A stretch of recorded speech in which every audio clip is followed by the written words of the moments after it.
Welcome to The Journey, brought to you by Pull the Shoot.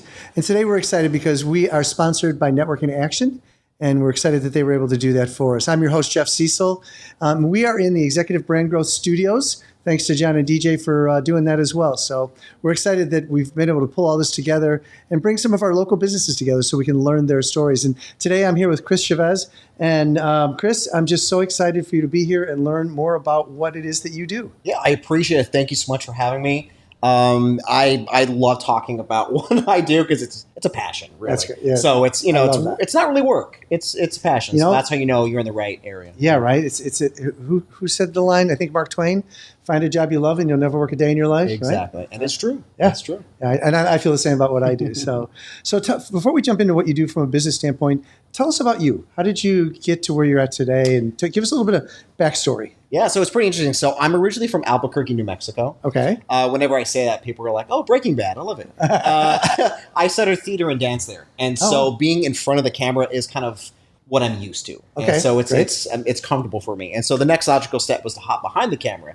And so from there, I started playing around with different things. So I created a YouTube channel that's just silly. Like, I'm a huge movie buff. Okay. And so I did a YouTube channel that's based off that to teach myself. Oh, fun. Like how to create thumbnails and how to, market the videos and all that fun stuff.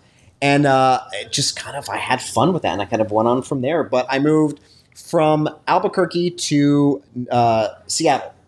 I lived in Seattle for 8 years. Yeah, 8 years. And it was... that's a culture change. Just a little bit, yeah, just a little bit. So I went from like deserts to this thing called water. I think I'm saying it right, water. And then from there, I moved here to Nashville, which I absolutely love. Nashville, it's home. Oh, that's great. Yeah, love it. So what brought you to Nashville? So my wife actually used to live here for 10 years. She's originally from West Virginia. Okay. And so we would come back all the time to see friends and family, and we're like, let's just go back. I mean, it just makes total sense. And so we built a house out here, and now it's home. Oh, that's great. I love it. I love it. It's funny. I was just talking to some friends yesterday that used to live in Seattle. And actually, they were here. They decided to move to Seattle, and they lasted 8 months. And they said, no, this is not what we want. And they came back here. I get that. Yeah, the seasonal depression, like, I love the rain. So it doesn't affect me, but I get it. I get why people don't like it. And I don't mind the rain, but days on days on days. Oh, yeah. It's like, it's the reason I left Chicago. It's like, winter is forever. Yeah, that makes sense. And, and I just I need sunshine, which is, I'm thrilled in Nashville here. So that's great. So tell us about the business. What is it that you do and how do you do it and what makes you different? Yeah, so I do videography, social media marketing, and I do content coaching. And I think that kind of separates me from everyone that's in that space because I come from this education aspect of it. Because I work with a lot of startups and just kind of businesses that have been around maybe a few years that just need that extra help. Yeah. Or people that are like, you know what, I understand I need this, but I don't know what to do. Where do I start? How do I create this? How do I sustain it? All those little things. It's funny because my background, I used to work at Apple Computers for like 9 years. Really? And I was a trainer. So I would teach people how to use programs and all that stuff. And that kind of rubbed off on me, and I'm starting to really love that teaching aspect of it. Yeah. And so I come at it with this education, this fun thing, because if you're having fun with the things that you're creating, the work is going to reflect that. Sure. And so I try to make it fun. It's great. Yeah, it's a blast. I love it. So talk to us about some of the journey part of your thing. So how long have you been doing this for, by the way? So about Let's go to there. 10 years now. 10 years? Yeah. All right. And so what's been a few of the highs, a few of the lows? 10 years is a long time, right? Yeah. So, most companies that we've talked to in the past are 2 to 3 years. So you're well into that. So you've probably got a couple of fun stories if you like to keep things fun. Yeah. So share that with us. It's so a lot of the stuff that kind of, let's start with the lows. Let's go low and let's build it up high. That. Right. So one of the lows is actually getting started. So it's figuring this thing out. Of the hardest thing for me was pricing, because the reason being is I'm on that side of like, I want to help you. It's like, I know you don't have much money. Well, okay, we'll do it for this amount. So for me, having that's just my personality. That was hard for me, but figuring that out. But the highs was actually showing people that this is doable. It's not as difficult as you think it might be creating content. Specifically, if someone is like, hey, I need an introduction video. That was the biggest one of, but Do I just stand there in front of the camera the whole time? Where do we go? And it's breaking that barrier of this isn't something that's crazy difficult. It's fun if you allow it to be fun. That's a good point, because I mean, I know I've done public speaking for years. In one of my previous jobs, I would travel and I'd speak in front of 5,000 or 5,000 people, right? And it just became a natural thing. And whether you're on camera or whether you're in front of all these people, it just got to be, because I did it so much, it got to be easier to do. But when you first start out, you're like in panic mode, you know, and especially when you're in front of the camera, because you're fixed on the camera. Exactly. And not on what you want to say. Exactly. Which is why we do these. I mean, this is all about just sitting here having a conversation, right? I mean, the cameras are running, but no one, I always tell people, don't even pay attention to the camera. Exactly. Let's just have a conversation. And that seems to work a little better. Yeah. So how do you train some of these people, like especially new people? What are some of the things that you teach them to do? The big thing when it comes to being in front of the camera is it's that whole mindset. Because it's like you're saying right now, you and I are talking, we're having a normal conversation, it's great. The minute you move and the camera takes your spot, they put this mental block, because I can see your reaction. I can see if you're engaged with me, if you're laughing with what I'm saying. But when you put the lens in front of it, then all those questions are going to pop up of like, okay, is my hair okay? Is there was something in my teeth? And all these things are going to pop in your head, and it's going to take you out of the moment, take you out of what you have prepared for that moment. Right. And so I kind of help them with that. And I'll start something as simple of like, I'll put a camera up and I'll say, hey, forget about your business. You don't have a business. Tell me about your favorite movie. And we just have normal conversations. Then slowly but surely we'll start to roll in business stuff. And it becomes this like, why was I so afraid to begin with? Yeah. Oh, I love that. That's great. Yeah. And you said you do content. You're a content coach. Talk to me about that. What does that mean? Yeah. So specifically when it comes to like social media. Okay. So a good example of that is YouTube. So I do a lot of YouTube channels for me and then for other people. And so with YouTube, it's almost the same kind of thing of like there is a formula to it. And it's just breaking that formula down. Okay. That way, it's like muscle memory. The more you do it, the more it's like, okay, I got to do a video today. Here's the intro. Here's, you get it going. And it's dissecting it and breaking that apart. And yet again, just showing them it's a very easy process. You just, have to follow the specific thing to kind of get it together to get the message out that you want to get across. So do you help them decide or determine the message, or do they determine the message and you help them on how to deliver it? Both.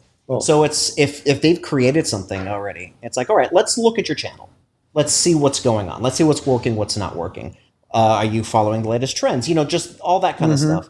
And then if it's someone that wants to start a channel right away, something brand new, then it's like, okay, who resonates to you? Who do you watch? What are things that you like? And then it's like, okay, now think about your business, think about your target audience. What is something that you can teach them that follows something that you like and tailoring it towards your voice and your business message. And that's interesting. It's trying to take it from a different angle of that simplicity of it.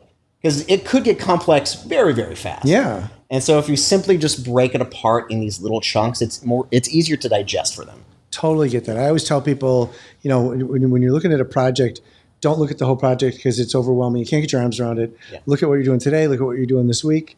Look at what you're doing next week. And then as you start to chip away at that stuff, it just becomes much more manageable. Correct. Yep. No, that's great. I love it.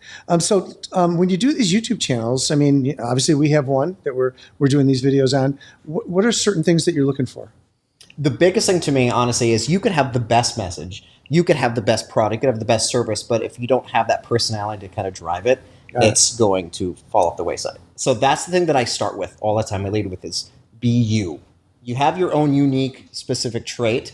Utilize that. Right. If you talk with your hands, I'm half Italian, so I always talk with my hands. I try not to because I knock glasses over all the time. It's so hard not to. Yeah. So it's those little quirks that make you stand out from your competition. And so that's what I lead with. It's don't be this robot. I've had so many people where I've helped where they're bright and they're bubbly, they have this great personality. You put the camera on and they turn into a robot. Yeah. And it's just breaking that part of you can mix your professional side with your personal side and have this beautiful thing work. And so that's where I start. That's where it begins. That's great. That's great.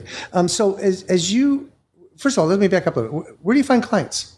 mean, you moved here to Nashville now. So how are you finding clients? Do you have some still in Seattle, or are you all over the U.S., or how do you do that? Still some in Seattle, but right now I'm in that weird stage since I only moved here last June. Okay. I'm still kind of readapting to the market here, what the need is here. It's different from Seattle. Yeah. And so I'll do work for another company, so money comes in. Got it. Stuff for them, and then build my repertoire at the same time. So I've been doing things.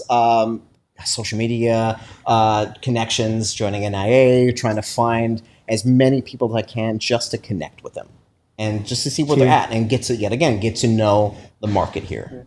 And so when you get a client, what's the normal process? I mean, are they one and done clients? Are they retainer clients? Are they usually long-term clients? How does that work for you on average? On average, it's been a long term because it's yet again, if I start going in a project with someone and they have a good time with it, that's the point of it. And I want them to come back. And so usually it's been that way. It's like, it really wasn't that bad. Let's do something else. And so that's usually where it is. And so you've been doing this 10 years. Mm-hmm. What's changed over the 10 years? What have you altered? Honestly, I think my mindset, I don't want to say imposter syndrome because, that's a term everyone throws out, but it's like you get to that point where you question yourself a little bit. And I've now gotten to that point where I'm like, okay, I think I know what I'm doing. So I think I've broken that barrier that I put in front of myself. And now I'm more confident in going into something. That's good. So you feel like you're more the expert when you go into these things. You've done enough of it. Exactly. Which is always the key. I mean, I've been consulting for 30 plus years and people ask me, how would you handle this? And I'm telling you 90% of the time, I can say I would handle it this way because, and then I tell a story. Yeah. Because I've been through it, I mean, I've done it so many times over the years. Exactly. And sometimes I'll tell the story and go, and then that didn't work. And we learned from that. And so here's what I would think that we should try out, right? I've had so many mistakes filming stuff, but that's the point. And you have to make these mistakes to grow. And so I'm at so many times where I forget to turn a mic on or something. Starting off, I don't do it now. But when I was starting, so you don't turn the mic on sometimes too? I guess a lens cap too is a big deal. I didn't know you're supposed to take it off when you're filming. But the mistakes are great, and I love all that stuff. Yeah, we were here. We recorded with John and DJ, the owners of the studio here, and we were about halfway through, and John goes, "Yeah, we have to have a conversation. I have a problem right now." We were muted the whole time. Yeah, and here's an experienced guy, right? It was the stand-up joke. Happens. It was just kind of fun. Yeah, but we just have to learn from those and then move forward. What's a difficult client that you struggle with sometimes? What kind of? It is those ones that can't really separate professional from personal, and like they're always personal or professional all the time, and there's no them. It's that robot, like I said. It's always this business, which is great, which is fine, but have fun with it. I mean, because people buy from people, and you want to gravitate towards those that you can relate to. Yeah, and that's the most difficult ones for me, at least. Yeah, it's just funny you should bring that up because there's someone that I'm working with. And that's his way he comes across, right? It's very almost monotone. He's just trying to sound professional the whole time. Yeah. And I'm like, can we just loosen up here a little bit and just, and I make him stand and do stuff sometimes instead of sit. Yeah. Right? Because I mean, to me, standing is, like when I'm doing stuff, like sitting like this is okay. But if you want me to be on my game, let me stand and walk around and pace a little bit. And, a little bit more animated. Yeah. It's just a lot more fun to be able to do that. Agreed. With that stuff. So, what's the future hold? What's the plan? So the biggest thing right now, and this is something I'm really excited about, I wrote my first marketing book. And it's coming out in June. And so it's something that's been not just on my bucket list, but something that I've collected over the years from people that I've helped and taught and questions that I got from startups and just like older generation that don't really understand social media. So I've just collected all these things and wrote this great book that hopefully people will read it and get something from it. Okay, what's the title? So it's a working title right now. Okay, but it's visual impact essentially. Okay. It's a video marketing, and so it breaks everything down in a simple way and some short chapters, so that you can kind of read what I'm talking about and apply it instead of going like, oh, wait, what did he say in chapter 4? It just makes it easier and more digestible. Very cool. All right, so now I'll jump into the book real quick. Are you self-publishing? Or are you? Yeah. self-publishing. Yeah. Right. So this whole process is new. I don't know what I'm doing, but it's great. Yeah. Well, the reason I say that because I just interviewed a woman from my podcast. She's out of Alberta, Canada, British Columbia, I think, and she will help you self-publish the book. She's got this whole series of stuff that she does because I'm getting ready to do the same, hopefully in July. Yes. So yeah, we're excited. And again, it's it's like you. It's just taking all those things and ideas and experiences and trying to share that. I always tell people the fun part about what I do is just helping people by sharing my experiences. And getting them to understand, because people love stories, right? Yeah. So when you can tell a good story, then people kind of understand it and they follow through with it, and it just becomes enjoyable. And that's what we try to do, right? We just and you're doing a great job with that, with the video stuff. Just getting people to feel more relaxed. And I think that's the whole key to that. Agreed. Cool. Well, Chris, thanks so much. If people want to get a hold of you, how can they do that? Yeah, so you can check out my website. It's ChavezCreative.co. Okay. And then you can also reach me at my first initial last name, cchavez266@gmail.com. Cool. Awesome. Love it. Well, welcome to Nashville. We're excited that you're here. Much. Thanks for being on the show today. Look to talk to you more. I want to learn some of the things. I should have you look at our YouTube channel and critique it and tell me what we're doing wrong. I think that'd be great. Let's have fun. Yeah. But, again, thanks for doing this. The whole idea of all these is just to share your story, share your insights, get people to understand what it is that you do and what your journey has been.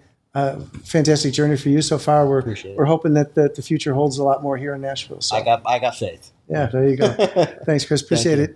Tell our viewers, thanks so much for being here today. As always, we just appreciate your feedback and just following us. And who knows, we're going to get involved with Chris here. You might see a lot more coming your way with some really good stuff. So we're excited for the future, what it has to hold. So until we talk again, stay safe and be healthy.